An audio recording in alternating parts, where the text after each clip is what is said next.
Hello दोस्तों, नमस्कार। मैं अजीत कुमार एक बार फिर से अपने YouTube channel A1 police academy में आपका स्वागत करता हूं। चलिए, अब होली का जो पर्व था वो ख़त्म हुआ। अब एक बार फिर से हम अपने चैनल पे और आपको जहां तक हम पढ़ाए थे वहां से आगे के पढ़ाई को बढ़ाते हैं और अगले वीडियो में हम एक एक करके धीरे धीरे करके हम आज समझाने का प्रयत्न करेंगे। आज का जो हम आपको पढ़ाने वाले हैं वो बहुत ही इम्पोर्टेंट है, क्योंकि ये जो टॉपिक है वो काफ़ी किताब में दिया है, बहुत सारे पुस्तक में नहीं भी दिया है पढ़ने के लिए। तो इसलिए आज का टॉपिक को हम एकदम बारीकी से धीरे धीरे पढ़ाएंगे और इसे आपको हम समझाते चलेंगे। आज का टॉपिक है, देखिए एक चीज़ और मैं बताना चाहता हूँ। देखिए, कुछ लोगों ने कंप्लेन किया था कि लिखावट दिखता नहीं है, तो मैं आप लोगों से रिक्वेस्ट करता हूँ कि आप अपने YouTube का जो आपका क्वालिटी है उसको थोड़ा बढ़ाइए, क्योंकि आप लोग 144 kbs पर करके रखे हुए होते हैं, तो आपको सही ढंग से लिखावट दिखता नहीं है। आप कम से कम 720 या 1080 जो YouTube पर सेटिंग है उसमें जाकर 1080 या 720 kbs पर चलाइए वीडियो, आपको लिखावट बहुत बेहतरीन ढंग से दिखेगा। ठीक है, तो उसको देखने के लिए थोड़ा सा कम से कम जब तक पढ़ाई का काम कर रहे हैं तब तक वीडियो की क्वालिटी को अच्छा रखिए। ठीक है, चलिए देखिए, आज की जो टॉपिक हम लिए हैं वो टॉपिक काफ़ी इम्पोर्टेंट है। आज हम आपको बताने वाले हैं भारत का प्रादेशिक जल सीमा के बारे में, जो कि बहुत इम्पोर्टेंट टॉपिक है और ये टॉपिक आपको सभी पुस्तक में पढ़ने के लिए नहीं दिया है। ठीक है, देखिए सबसे पहले हम हेडलाइन बना देते हैं, भारत का प्रादेशिक जल सीमा। देखिए मैं यहाँ पे लिख रहा हूँ भारत का प्रादेशिक जल सीमा। जल या कहीं कहीं सामुद्रिक सीमा लिखा हुआ रहेगा, तो इसमें घबराने वाली कोई बात नहीं है। ठीक है, भारत का प्रादेशिक जल सीमा या इसी को हम सामुद्रिक सीमा भी कहते हैं। ठीक है, तो देखिए अब यहाँ से इस टॉपिक पर आज हम बेहतरीन से चर्चा करने वाले हैं। फिर हम कुछ भारत के तटीय जो राज्य हैं भारत के, उसके बारे में भी चर्चा करेंगे। ठीक है, तो चलिए शुरू करते हैं। देखिए सबसे पहला चीज है, आपको हम इसे समझाना चाहते हैं कि भारत का जो प्रादेशिक जल सीमा है उसको हम 4 भाग में बांटकर पढ़ते हैं। ठीक है, देखिए मैं यहाँ पे लिखता हूँ वो 4 भाग कौन सा होता है। सबसे पहला इसको कहा जाता है प्रादेशिक जल सीमा। देखिए मैं यहाँ पे लिख रहा हूँ, पहले चारों टॉपिक को लिख लेता हूँ, फिर धीरे धीरे आपको हम समझाने का कोशिश करेंगे। पहला है प्रादेशिक जल सीमा। ठीक है, या कहीं कहीं जल को सामुद्रिक सीमा भी लिखा हुआ रहेगा, घबराने वाली कोई बात नहीं है। ठीक है, तो प्रादेशिक जल सीमा हो गया। दूसरा हमको इसी में पढ़ना होता है संलग्न क्षेत्र। ठीक है, दूसरा में हम पढ़ेंगे क्या, संलग्न क्षेत्र। ध्यान रखिएगा, संलग्न क्षेत्र यानी संलग्न क्षेत्र किसको कहा जाता है, इस पर चर्चा करेंगे। ठीक है, देखिए अब तीसरा में फिर हम आपको पढ़ाने जा रहे हैं अनन्य आर्थिक क्षेत्र। सब इसी का भाग है। ठीक है, अनन्य आर्थिक क्षेत्र बड़ा अच्छा सा ये प्रश्न है। आप हर टॉपिक को धीरे धीरे हम कोशिश करेंगे कि आपको सारे टॉपिक को हम समझा दें। और चौथा में हम पढ़ेंगे उच्च सागर क्षेत्र। उच्च सागर क्षेत्र, देखिए अब हम यहाँ पे बात करेंगे, हर एक को अलग अलग ढंग से हम आपको पढ़ाने का प्रयत्न करेंगे। ठीक है, अब देखिए सबसे पहला टॉपिक तो आपको ये बन जाएगा कि सबसे पहले समझेंगे प्रादेशिक जल सीमा किसको कहते हैं। ठीक है, दूसरा समझेंगे संलग्न क्षेत्र किसको कहते हैं, तीसरा समझेंगे अनन्य आर्थिक क्षेत्र किसको कहते हैं, चौथा समझेंगे उच्च सागर क्षेत्र किसको कहते हैं। ठीक है, तो इन सभी पर हम धीरे धीरे करके चर्चा करेंगे और आज के वीडियो में मुख्यतः यही 4 टॉपिक रहेगा। यदि समय बचेगा तो हम लास्ट में कुछ और जोड़ देंगे। ठीक है, चलिए अब चर्चा करते हैं। देखिए सबसे पहले है कि प्रादेशिक जल सीमा। तो अब जो चर्चा हम करने वाले हैं, यानी कहने का अर्थ है कि जो प्रायद्वीपीय भारत है, तो जाहिर सी बात है कि जल वाली सीमा तो प्रायद्वीपीय भारत से ही लगेगा, है ना। अब प्रायद्वीपीय भारत की बात करते हैं, तो देखिए हम हल्का सा फिगर बना के आपको समझा देते हैं, आप एक एक टॉपिक को समझ जाइएगा। ठीक है, सबको दूरी के हिसाब से क्या कर दिया गया, बांट दिया गया। देखिए हम छोटा सा यहाँ फिगर लेते हैं, जैसे देखिए भारत का प्रायद्वीपीय क्षेत्र जो है कुछ इस टाइप का है, ठीक है। आप देखिएगा, आप यदि मैप रखे हुए होंगे तो आपको जाहिर सी बात है, जब भारत का आप मैप सामने जरूर रखिए ताकि हम जो पढ़ा रहे हैं वो सही है या नहीं है इसको आप वेरीफाई अच्छे से कर सके, ठीक है। देखिए अब ये प्रायद्वीपीय भारत है, ठीक है। तो जाहिर सी बात है कि एक ओर कहता है बउआ हमारा पूर्व क्षेत्र बंगाल की खाड़ी है और पश्चिम क्षेत्र में क्या है, अरब सागर है, ठीक है, और नीचे हमारा हिंद महासागर है। तो जाहिर सी बात है इसमें दूरी के हिसाब से सब क्या हो गया है, बदलते चला गया है, ठीक है। तो हम यहाँ पढ़ाने के दृष्टिकोण से आपको एक फिगर बनाते हैं और उस फिगर्स के माध्यम से हम आपको समझा देंगे और समझ में आ जाएगा कि प्रादेशिक जल सीमा क्या है, संलग्न क्षेत्र क्या है, अनन्य आर्थिक क्षेत्र क्या है और उच्च सागर क्षेत्र क्या है, ठीक है। देखिए तो आपको यदि सही ढंग से आपको याद करना है तो याद करने के लिए सबसे अच्छा तरीका यही है, इसको मान लीजिए कि ये जो रेखा है इसको आधार रेखा मान लीजिए, ठीक है। इसको हम क्या मान लेंगे, आधार रेखा, क्योंकि कोई भी आधार रेखा वही होगा बाबू जहां से वो खींचा जाएगा, उसको क्या कहेंगे, आधार रेखा, ठीक है। तो ये हमारा क्या हो गया, आधार रेखा हो गया, ठीक है। अब इसको यहां से इस टाइप से घेर दीजिए, ठीक है। देखिए सब ये कोई फिगर ऑथेंटिक नहीं है लेकिन समझने के लिए बहुत अच्छा है। देखिए मैं इसको इस तरीके से घेर रहा हूं, ठीक है, ये हो गया, बस समझ में आ जाएगा, इतना ही काफी है आपको समझने के लिए, ठीक है। देखिए यहां से जाहिर सी बात है ये दूरी आधार रेखा है लिखा हुआ है, इसको मैंने आधार रेखा मान लिया है। यहां से आगे बढ़ेंगे और कहां आएंगे, 12 सामुद्रिक मील, ध्यान रखिएगा 12 सामुद्रिक मील, हमारी बात समझ में आ रही है, 12 सामुद्रिक मील के दूरी पर ये रेखा है। और यहां से फिर आगे बढ़ेंगे तो ये आधार रेखा से ये 24 सामुद्रिक मील तक होगा, क्या होगा, 24 सामुद्रिक मील, ठीक है। जिसको देखिए अब यहां से फिर आगे बढ़ेंगे तो यहां से फिर यहां आएंगे तो 200 सामुद्रिक मील पर जाएंगे। देखिए आप समझ जाइए, केवल आप गौर से देखते रहिए, देखिए आपको समझ में आ जाएगा, ठीक है। अब यहां के बाद तो बउआ 200 से अधिक हो जाता है, यानी निचला क्षेत्र चला जाता है, ठीक है। अब देखिए बस इसी में डिवाइडेशन करना है।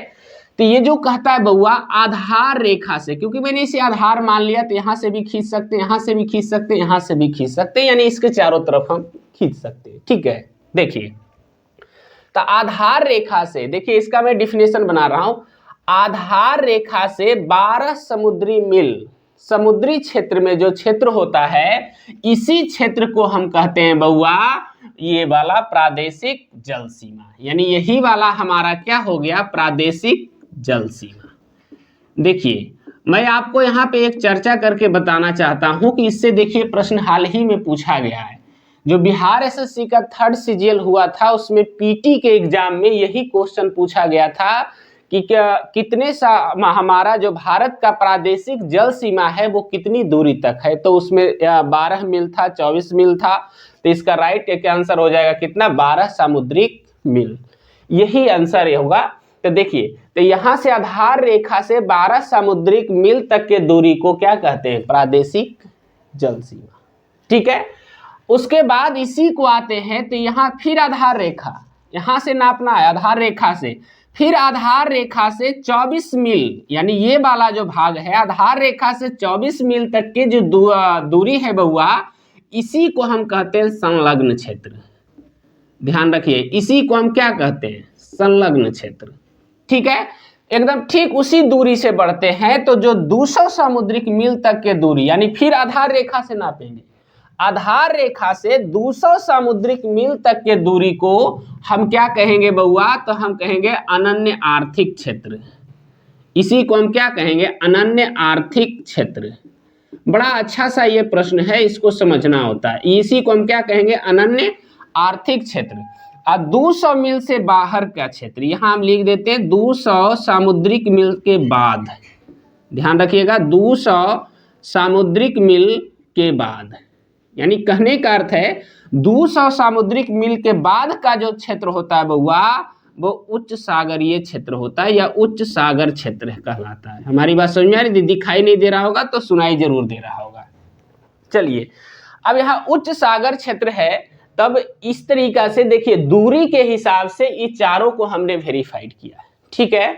पहला हो गया प्रादेशिक जल सीमा, तो बउआ आधार रेखा से 12 समुद्रिक मील तक जो समुद्र एरिया का क्षेत्र होता है इसी को कहते हैं प्रादेशिक जल सीमा। ठीक है। दूसरा है संलग्न क्षेत्र। तो जो कहता आधार रेखा से, बार बार ध्यान देना, आधार रेखा से 24 समुद्री मील तक के दूरी को क्या कहते हैं? संलग्न क्षेत्र कहते हैं। ठीक है, समझ में आ गया होगा। अनन्य आर्थिक क्षेत्र, तो फिर बढ़ते हैं आधार रेखा से 200 समुद्रिक मील। ठीक है, आधार रेखा से 200 समुद्रिक मील तक के दूरी को हम क्या कहेंगे? अनन्य आर्थिक क्षेत्र। ठीक है, और उच्च सागर क्षेत्र है बउआ वो 200 समुद्रिक मील के बाद का क्षेत्र होता है। ठीक है, अब देखिए इसमें कुछ और प्रश्न, इसको हमने वेरीफाइड कर दिया। ठीक है, मैं यहाँ पे भी लिख देता हूँ 12 सामुद्रिक मील। ठीक है, समुद्र के तरफ रहेगा सामुद्रिक मील, यहाँ संलग्न क्षेत्र वाला कितना हो जाएगा? 24 सामुद्रिक मील। ठीक है, अनन्य आर्थिक क्षेत्र वाला हो जाएगा 200 सामुद्रिक मील। ठीक है, और यहाँ पे उच्च सागर क्षेत्र हो जाएगा 200 के बाद। ठीक है, 200 के बाद। तो यहाँ से भी हम इसको डिफिनेशन के रूप में चलिए आपके लिए बना देते हैं, कोई दिक्कत नहीं है, अब आपको समझ में आ गया होगा। देखिए अब यहाँ से कुछ प्रश्न और घुसता है, उस प्रश्न ये घुसेगा कि इस प्रादेशिक जल सीमा में क्या होता है, इसमें क्या होता है, इसमें क्या होता है, ये एरिया पर किसका अधिकार है। ठीक है, देखिए तो बउआ ये संपूर्ण रूप से भारत के अधिकार में होता है। ठीक है, ये संपूर्ण भारत के अधिकार क्षेत्र में है, यानी कहने का अर्थ है कि इस क्षेत्र पर किसी भी प्रकार का दूसरे को कोई अधिकार नहीं है। ये संपूर्ण रूप से इस पर जो भी नियम कानून बनाएगा प्रादेशिक जल सीमा के अंतर्गत यानी 12 समुद्रिक मील तक, वो संपूर्ण भारत सरकार बनाएगा। ठीक है, अब देखिए 24 समुद्रिक मील यानी संलग्न क्षेत्र में आते हैं। तो संलग्न क्षेत्र में क्या क्या किया जा सकता है? तो देखिए सबसे पहला चीज जो थी होता है बउआ, नाम सुने होंगे क्योंकि एक सीमा शुल्क वसूला जाता है। ठीक है, तो ये जो वसूला जा सकता है कहाँ तक वसूला जा सकता है? 24 सामुद्रिक मील तक। ये आपको अच्छा सा एक क्वेश्चन है कि सीमा शुल्क की जो वसूली, हमारी बात समझ में आ रही है? सीमा शुल्क की वसूली या इसी में रहेगा वित्तीय क्षेत्र, हमारी बात समझ में आ रही है? वित्तीय क्षेत्र का जो एरिया मुख्यतः होता है बउआ वो 24 समुद्रिक मील तक का होता है। अब आता है देखिए 200 सामुद्रिक मील यानी अनन्य आर्थिक क्षेत्र में क्या हो सकता है? तो इसमें क्या होगा? अनुसंधान कार्य होगा। हमारी बात समझ में आ रही? अनुसंधान कार्य मैं यहाँ पे लिख रहा हूँ, ध्यान दीजिएगा। अनुसंधान कार्य इसमें हो सकता है, या फिर आप जानते किसी खनिज यदि निकालना हो तो भारत निकाल सकता है, यानी खनिज दोहन कह सकते हैं, लिखा हुआ रहेगा किताब में खनिज दोहन। तो देखिए फिर एक बार चर्चा करते हैं, 12 सामुद्रिक मील तक प्रादेशिक सीमा हुआ और इसमें संपूर्ण रूप से भारत का अधिकार होता है, इसमें जो भी नियम कानून भारत बना सकता है। ठीक है, कहता है 24 सामुद्रिक मील तक, यानी हम यदि भारत के निचली क्षेत्र को लेते हैं तो यहाँ से 24 सामुद्रिक मील इधर इधर इधर जो भी अरब सागर बंगाल की खाड़ी उस एरिया में सीमा शुल्क वसूल सकता है, और वित्तीय क्षेत्र मतलब वित्तीय से पैसों से लेन देन संबंधी कोई भी कार्य हो तो उस पर भारत सरकार अपना अधिकार जमा सकता है। तीसरा है 200 सामुद्रिक मील जिसको अनन्य आर्थिक क्षेत्र कहते हैं, तो उसमें अनुसंधान कार्य हो सकता है, और उस एरिया में क्योंकि आप जानते हैं समुद्र में बहुत सारा खनिज पदार्थ भी पाए जाते हैं तो उस खनिज को भी भारत निकाल सकता है। कहाँ तक के? 200 सामुद्रिक मील तक के, यानी अनन्य आर्थिक क्षेत्र में। फिर है 200 सामुद्रिक से अधिक की बात करें तो बउआ अब इस एरिया में किसी के अधिकार नहीं होता है, सभी देशों का समान अधिकार है। हमारी बात समझ में आ रही है? सभी देशों को समान अधिकार प्राप्त है। ये अच्छा सा एक क्वेश्चन है, यानी इस क्षेत्र में कोई भी देश अपना आधिकारिक नहीं जमा सकता है कि हम सीमा शुल्क वसूल लेंगे या हम अकेले कोई मतलब खनिज निकाल लेंगे, तो ये सब कार्य 200 मील से बाहर नहीं किया जा सकता है। ठीक है, 200 मील से अंदर जो है उस एरिया में आप जो भी सीमा शुल्क लगाइए, वित्तीय दोहन कीजिए, खनिज निकालिए, है ना, वो सब कार्य किया जा सकता है। समझ में आ गया? तो देखिए फिर एक बार हम डिस्कशन कर देते हैं, ये बहुत इंपॉर्टेंट टॉपिक है। कहता भारत के आधार रेखा से 12 सामुद्रिक मील तक के दूरी को प्रादेशिक जल सीमा कहा जाता है। सबसे इंपॉर्टेंट है, इसमें संपूर्ण भारत को किसी भी प्रकार का कानून बनाने का अधिकार प्राप्त होता है। फिर कहता आधार रेखा से 24 सामुद्रिक मील तक के क्षेत्र को क्या कहा जाता है? संलग्न क्षेत्र।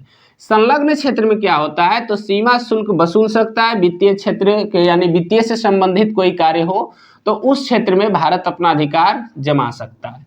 फिर आते हैं, कहता है कि 200 सामुद्रिक मील तक के आते हैं तो इसको कहा जाता है अनन्य आर्थिक क्षेत्र। ठीक है, इसमें क्या हो सकता है? किसी प्रकार का जल में अनुसंधान करना हो, वो हो सकता है। कोई यदि जल के नीचे खनिज हो तो उसको निकालने का अधिकार होगा, तो ये होगा 200 सामुद्रिक मील तक या अनन्य आर्थिक क्षेत्र तक। ठीक है, और 200 मील के बाद का जो एरिया होता है उसमें सभी देशों को समान अधिकार प्राप्त होता है, उसमें किसी एक देश का अधिकार नहीं होता है। ठीक है, तो आप उम्मीद करते हैं कि भारत का प्रादेशिक जल सीमा, इसे आप अच्छे ढंग से समझ गए होंगे। ठीक है, मैं यहाँ पे इसीलिए 4 को बांटा था। अब फिर इसको भारत का एक हमारा जो प्रायद्वीपीय भारत यानी निचली क्षेत्र है उसको बांट दिया और इस तरीका से हमने समझाने का प्रयत्न किया। ठीक है, अब मैं इसी चीज को डिस्क्रिप्टिव में लिखाऊंगा और एक एक पॉइंट को लिखाऊंगा ताकि आप आसानी से लिखने के बाद इसे समझ सकें। उससे भी नहीं समझ में आएगा तो अपने मैप को देखिएगा तो आसानी से और समझ में आ जाएगा। ठीक है, चलिए लिखना शुरू कीजिए। पहले हेडलाइन बनाइएगा, भारत का प्रादेशिक जल सीमा। हेडलाइन बनाइएगा, भारत का प्रादेशिक जल सीमा। ठीक है, बहुत अच्छा टॉपिक है। उसमें नीचे पॉइंट बनाइए और लिखना शुरू कीजिएगा। लिखिएगा, भारत के प्रादेशिक जल सीमा को, भारत के प्रादेशिक जल सीमा को, भारत के प्रादेशिक जल सीमा को 4 भागों में बांट दिया जाता है। 4 भागों में बांट दिया जाता है। 4 भागों में बांट दिया जाता है। वे 4 भाग निम्न हैं। वे 4 भाग निम्न हैं। ठीक है, पहला लिखिएगा प्रादेशिक जल सीमा। पहला लिखिएगा प्रादेशिक जल सीमा। प्रादेशिक जल सीमा, चलिए लिखा गया। हाँ, दूसरा लिखिएगा संलग्न क्षेत्र। दूसरा लिखिएगा संलग्न क्षेत्र, हो गया। तीसरा लिखिएगा अनन्य आर्थिक क्षेत्र। तीसरा लिखिएगा अनन्य आर्थिक क्षेत्र। आधा न, पूरा न, फिर आधा न, य, अनन्य आर्थिक क्षेत्र। और चौथा में लिखिए उच्च सागर क्षेत्र। उच्च सागर क्षेत्र। ठीक है, चलिए अब पहले वाले को हेडलाइन बनाइए, प्रादेशिक जल सीमा। पहले वाले को हेडलाइन बनाइए, प्रादेशिक जल सीमा, लिख करके डैश दीजिए। मैं ये सबको डिस्क्रिप्टिव में अब लिखा रहा हूं।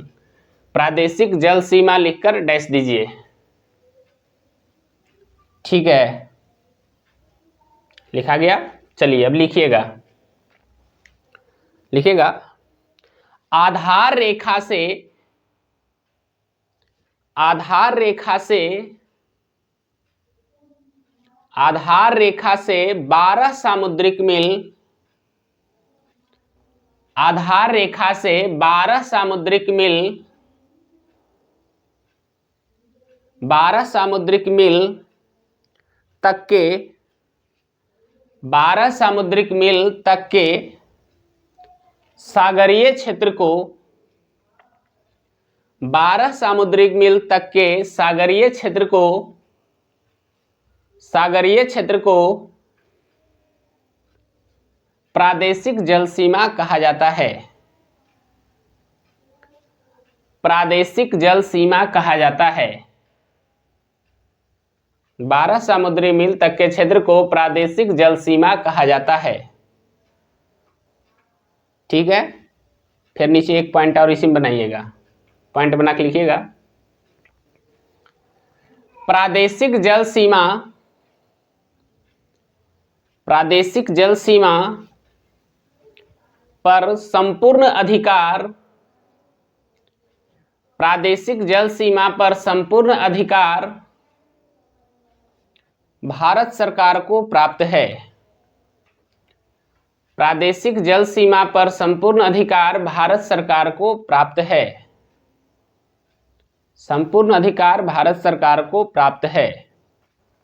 ठीक है, चलिए अब दूसरे वाला पॉइंट को लिखकर डैश दीजिएगा, संलग्न क्षेत्र। संलग्न क्षेत्र लिखकर डैश दीजिएगा, संलग्न क्षेत्र। ठीक है, दे दिया, लिखना शुरू कीजिए। लिखिएगा, आधार रेखा से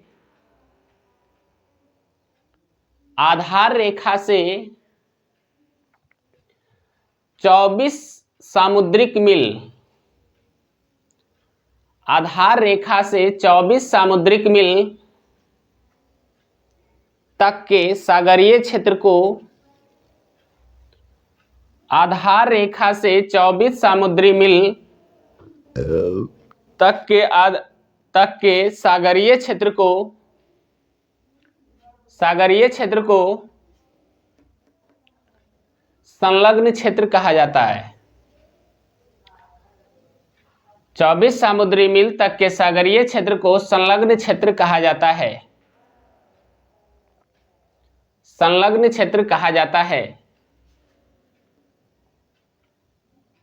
ठीक है, लिखा गया। अब नीचे फिर पॉइंट बनाइए, पॉइंट बना के नीचे लिखिएगा, संलग्न क्षेत्र में, संलग्न क्षेत्र में, संलग्न क्षेत्र में भारत सीमा शुल्क की वसूली, भारत सीमा शुल्क की वसूली कर सकता है, कर सकता है तथा अन्य वित्तीय गतिविधियों तथा अन्य वित्तीय गतिविधियों पर भी, अन्य वित्तीय गतिविधियों पर भी भारत को अधिकार प्राप्त होता है। अन्य वित्तीय गतिविधियों पर भी भारत को अधिकार प्राप्त होता है। भारत को अधिकार प्राप्त होता है। चलिए, 2 पॉइंट हो गया, प्रादेशिक जल सीमा हो गया, संलग्न क्षेत्र हो गया। ठीक है, चलिए अब तीसरा में लिखिएगा, अनन्य आर्थिक क्षेत्र। लिख करके डैश दीजिएगा, अनन्य आर्थिक क्षेत्र। अनन्य आर्थिक क्षेत्र लिखकर डैश दीजिए। ठीक है, अब लिखिएगा, आधार रेखा से, आधार रेखा से, आधार रेखा से 200 सामुद्रिक मील, आधार रेखा से 200 सामुद्रिक मील, 200 सामुद्रिक मील तक के सागरीय क्षेत्र को, 200 सामुद्रिक मील तक के सागरीय क्षेत्र को, 200 सामुद्रिक मील तक के सागरीय क्षेत्र को अनन्य आर्थिक क्षेत्र कहा जाता है। सागरीय क्षेत्र को अनन्य आर्थिक क्षेत्र कहा जाता है। अनन्य आर्थिक क्षेत्र कहा जाता है। ठीक है, एक पॉइंट इसमें भी बनाइएगा, लिखिएगा, अनन्य आर्थिक क्षेत्र में, अनन्य आर्थिक क्षेत्र में भारत को,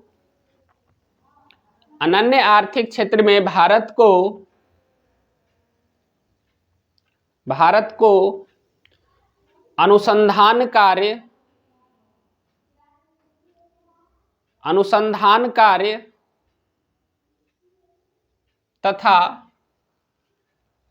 तथा खनिजों का दोहन, तथा खनिजों का दोहन करने का अधिकार प्राप्त होता है, तथा खनिजों का दोहन करने का अधिकार प्राप्त होता है। ठीक है। चलिए, इससे बाबू सिर्फ इतना साबित हो गया कि अनुसंधान कार्य जो भी वैज्ञानिक तरीके की जो भी गतिविधियां होता है वो 200 सामुद्रिक मील तक भारत कर सकता है, उसे कोई प्रतिबंधित नहीं करेगा। ठीक है। चलिए, तो ये भी पॉइंट आपको समझ में आ गया। अब तीसरा एक बच गया, उच्च सागर क्षेत्र। इसको लिखकर डैश दीजिएगा, उच्च सागर क्षेत्र। उच्च सागर क्षेत्र लिखिएगा। 200 सामुद्रिक मील, 200 सामुद्रिक मील तक के 200 सामुद्रिक मील के बाद, 200 सामुद्रिक मील के बाद के सागरीय क्षेत्र को, 200 सामुद्रिक मील के बाद के सागरीय क्षेत्र को उच्च सागर क्षेत्र कहा जाता है। उच्च सागर क्षेत्र कहा जाता है। और इसे लिखिएगा, और इस क्षेत्र को, इस क्षेत्र में, और इस क्षेत्र में सभी देशों को,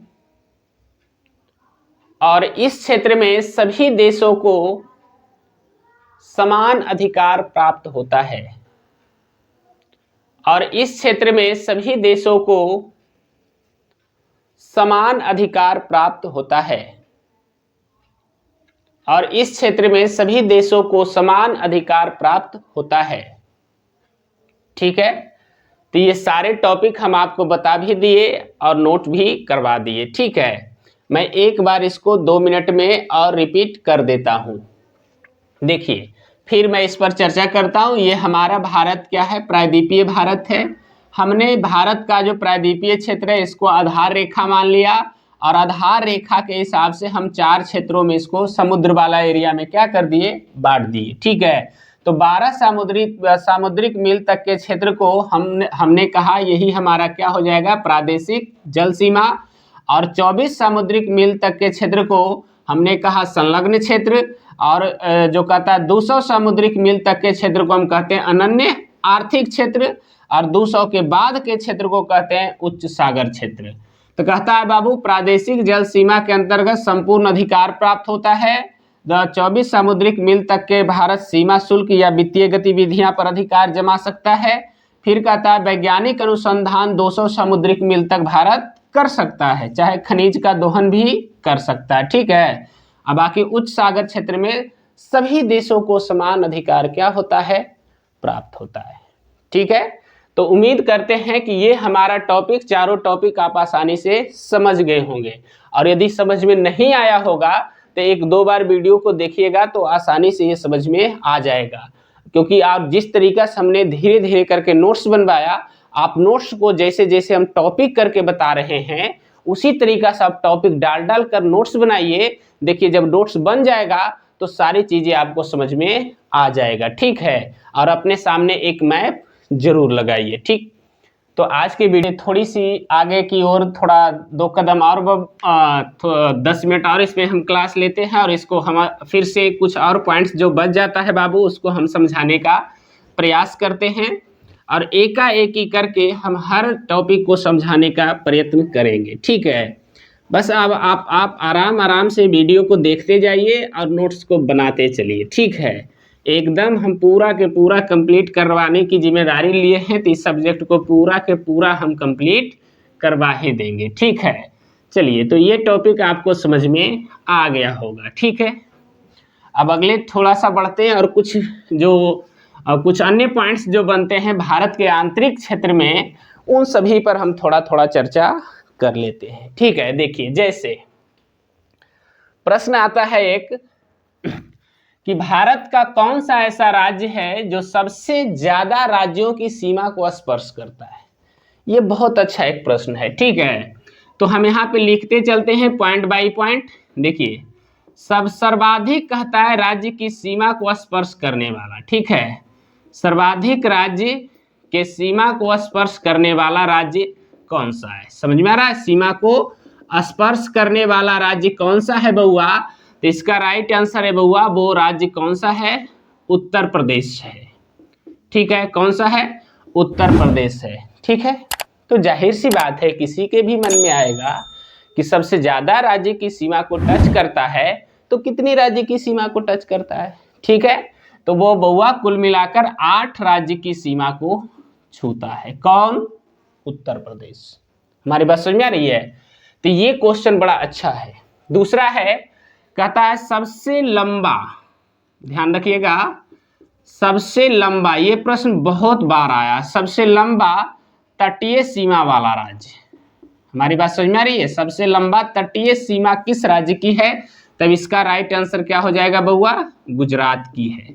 क्वेश्चन आता है ना, सबसे लंबी तटीय सीमा वाला राज्य कौन सा है भारत में? गुजरात है। ठीक है, लेकिन इसमें और भी प्रश्न है कि जब गुजरात है बउआ, तो जाहिर सी बात है कि जब सबसे लंबा है तो उसकी लंबाई को भी थोड़ा हम ध्यान में रखें। ठीक है, तो गुजरात के की जो बउआ तट की लंबाई है, ध्यान रखिएगा, गुजरात की जो तट की लंबाई है बउआ, वो है 1663 किलोमीटर की। ध्यान रखिएगा, कितना है? 1663 किलोमीटर की। इसमें सामुद्रिक मील मत लगा दीजिएगा। ठीक है, अब थोड़ा और बढ़ते हैं, तो ये तो इजी क्वेश्चन हो गया है। अब सबसे लंबा तटीय सीमा वाला राज्य गुजरात है, गुजरात है, बहुत बार आता है। लेकिन दूसरा सर्वाधिक लंबी सीमा तटीय वाला राज्य, ये प्रश्न अच्छा है, क्योंकि पहला से ज्यादा अब दूसरे पर ध्यान देने की जरूरत है। तब वो हो जाएगा कौन बउआ? आंध्र प्रदेश। दूसरा सबसे लंबी तटीय सीमा वाला राज्य हो जाएगा कौन? आंध्र प्रदेश। ठीक है, फिर देखिए, तो जब सबसे लंबा है तो सबसे छोटा भी कोई होगा, जाहिर सी बात है। सबसे छोटा तटीय सीमा वाला राज्य, ध्यान रखिएगा, सबसे छोटा तटीय सीमा वाला राज्य कौन सा है बउआ? तब वो कौन सा है? गोवा है। वो कौन सा है? गोवा है। देखिए, फिर यहां से एक प्रश्न और आता है कि सबसे छोटा जो तटीय सीमा वाला राज्य कौन सा है? गोवा है। ठीक है, अब यहां से आगे बढ़ते हैं तो कुछ और प्रश्न को देखते हैं। एक प्रश्न और आता है कि कुल कितने भारत के ऐसे राज्य हैं जो तटीय सीमा से लगी हुई है? ठीक है, वो कहने का अर्थ है कि पूर्वी तट और पश्चिमी तट सब मिला करके कितने राज्य हैं जो समुद्र को स्पर्श करता है, क्योंकि वही तटीय सीमा वाला राज्य होगा बउआ जो समुद्र को स्पर्श करेगा। ठीक है, तो बउआ कुल राज्य, चलिए यहीं पे लिख देता हूं, कुल राज्य।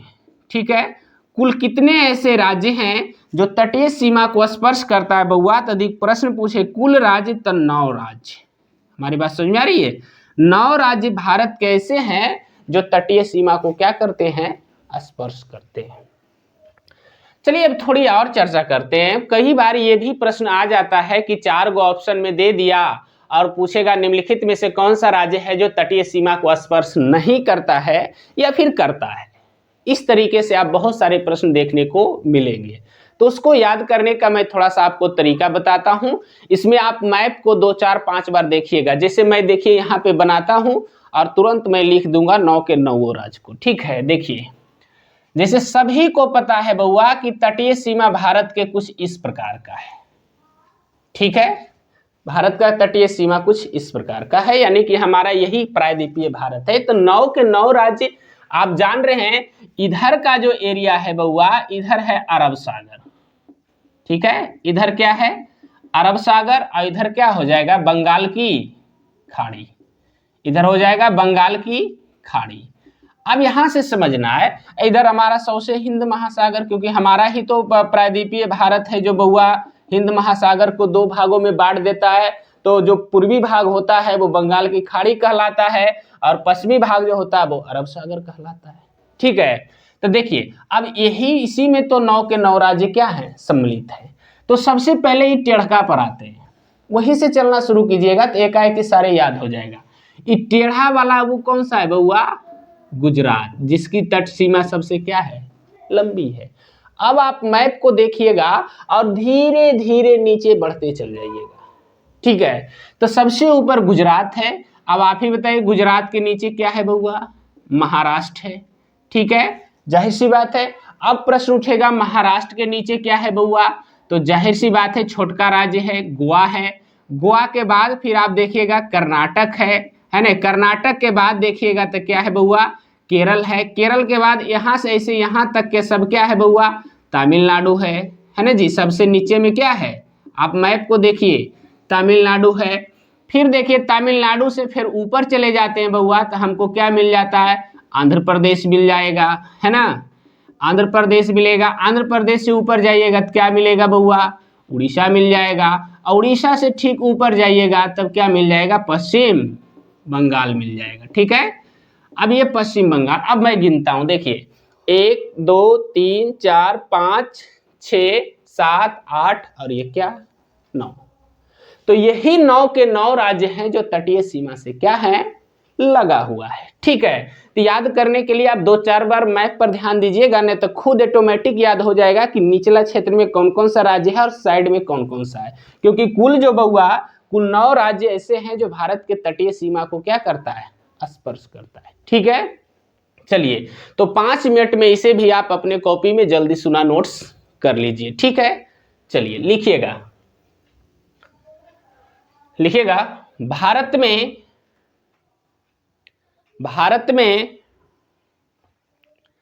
सर्वाधिक, भारत में सर्वाधिक राज्यों के साथ, भारत में सर्वाधिक राज्यों के साथ सीमा बनाने वाला राज्य, भारत में सर्वाधिक राज्यों के साथ सीमा बनाने वाला राज्य उत्तर प्रदेश है। सर्वाधिक राज्यों के साथ सीमा बनाने वाला राज्य उत्तर प्रदेश है, जो कुल 8 राज्यों के साथ, जो कुल 8 राज्यों के साथ, जो कुल 8 राज्यों के साथ अपनी सीमा साझा करता है, जो कुल 8 राज्यों के साथ अपनी सीमा साझा करता है। ठीक है, चलिए लिखा गया। अब आगे लिखिएगा, भारत का, पॉइंट बनाइएगा, भारत का सबसे लंबा तटीय सीमा, भारत का सबसे लंबा तटीय सीमा, भारत का सबसे लंबा तटीय सीमा या तटीय रेखा भी लिख सकते हैं, तटीय रेखा गुजरात का है, गुजरात का है। सबसे लंबी तटीय रेखा, इसको रेखा ही कर देते हैं, सबसे लंबी तटीय रेखा गुजरात का है, जिसकी कुल लंबाई, जिसकी कुल लंबाई लगभग 1663 किलोमीटर है, जिसकी कुल लंबाई लगभग 1663 किलोमीटर है। हो गया, यहां से 2 क्वेश्चन आ गया। सबसे लंबी तटीय रेखा वाला राज्य कौन सा है, गुजरात है। गुजरात के तटीय रेखा की कुल लंबाई लगभग 1663 किलोमीटर है। ठीक है, चलिए अब अगला पॉइंट में लिखिएगा, फिर नीचे पॉइंट बनाइए, लिखिएगा, लिखिएगा भारत का दूसरा सबसे लंबा, भारत का दूसरा सबसे लंबा तट रेखा वाला राज्य, भारत का दूसरा सबसे लंबा तट रेखा वाला राज्य आंध्र प्रदेश है, आंध्र प्रदेश है। दूसरा सबसे लंबा तट रेखा वाला राज्य आंध्र प्रदेश है। फिर नीचे लिखिएगा, भारत का सबसे छोटा, भारत का सबसे छोटा, भारत का सबसे छोटा तट रेखा वाला राज्य, भारत का सबसे छोटा तट रेखा वाला राज्य गोवा है। भारत का सबसे छोटा तट रेखा वाला राज्य गोवा है। चलिए अब फिर नीचे पॉइंट बनाइएगा, लिखिएगा भारत कुल 9 भारत के कुल 9 राज्य, भारत के कुल 9 राज्य तटरेखा का निर्माण करता है, तटरेखा का निर्माण करता है, वे 9 राज्य, भारत के कुल 9 राज्य तटरेखा का निर्माण करता है, वे 9 राज्य निम्नलिखित हैं, वे 9 राज्य निम्नलिखित हैं। ठीक है, अब इस तरीका से आप थोड़ा सा बना लीजिए और एक एक करके लिख लीजिएगा। ठीक है, चलिए मैं लिखा देता हूं, इस तरीका से अपने कॉपी में बना लीजिएगा। और सबसे पहला लिखिएगा गुजरात, सबसे पहला लिखिए गुजरात, दूसरा लिखिए महाराष्ट्र, महाराष्ट्र, फिर उसके नीचे लिखिए गोवा, गोवा, उसके नीचे लिखिए कर्नाटक, गोवा कर्नाटक, फिर लिखिए केरल, केरल, फिर लिखिए तमिलनाडु, तमिलनाडु, फिर लिखिए आंध्र प्रदेश, आंध्र प्रदेश, फिर लिखिए उड़ीसा, उड़ीसा, फिर लास्ट में लिखिए पश्चिम बंगाल। ठीक है, इधर से शुरू किए, इधर तक में 9 राज्य टोटल आ गया। ठीक है, तो इसी तरीका से आप 1-2 बार प्रैक्टिस भी कर लीजिएगा तो आसानी से सारा याद हो जाएगा। वरना जब भी लिखिए तो थोड़ा सा आप अपने जो भारत का मैप जहां भी दीवार पे लगा रखे हैं उसको गौर से थोड़ा सा देख लीजिएगा। ठीक है, चलिए, तो हम उम्मीद करते हैं कि ये भी सारे पॉइंट्स आपको समझ में आ गया होगा। और यदि नहीं भी आया है तो दोबारा एक बार देख लीजिए, ये सारे पॉइंट एकदम क्लीन हो जाएगा, कोई दिक्कत नहीं होगी। ठीक है, क्योंकि ये साधारण सा पॉइंट था। चलिए, बहुत अच्छा, तो फिर मिलते हैं नेक्स्ट वीडियो में। और यदि आपको ये वीडियो अच्छा लगा हो तो चैनल को सब्सक्राइब करें और अपने दोस्तों के साथ शेयर जरूर करें। और देखने से पहले अपने जो YouTube का वीडियो क्वालिटी है उसमें थोड़ा सुधार जरूर कर लें, उसको कम से कम 720 kbs पर करके देखें ताकि आसानी से हमारा लिखावट भी दिख जाएगा। ठीक है, चलिए, तब तक के लिए आज्ञा दीजिए, धन्यवाद।